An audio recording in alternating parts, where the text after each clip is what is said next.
Does it annoy you when you have to click Enable Editing almost every single time you open an Excel spreadsheet? In this video, I'm going to show you how to disable Protected View permanently so you can open your files instantly.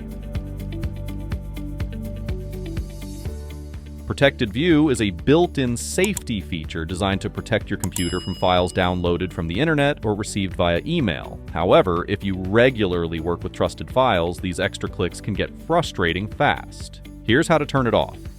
Open Excel document. Click on the File menu in the top left corner. Scroll down to the bottom and select Options. In the Options window, click on Trust Center at the bottom of the left menu. Next, click the Trust Center Settings button on the right side.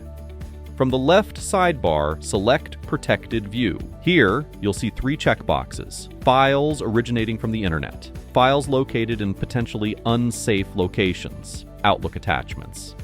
Uncheck all three boxes, or just the ones you want to disable, and click OK, then OK again to save your settings.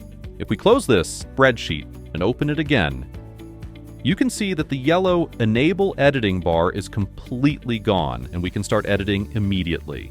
Keep in mind that disabling Protected View removes that extra safety buffer, so make sure you only open files from sources you trust. And that's it. If you found this quick tip helpful, leave a like and subscribe for more practical Office tutorials. If you found this tutorial helpful, reward us with a like. Is this your first time on our YouTube channel? We would be more than grateful to welcome you to our community, so hit the subscribe button to enjoy more of our videos and learn how to master Word. Thanks for watching, and see you in the next video.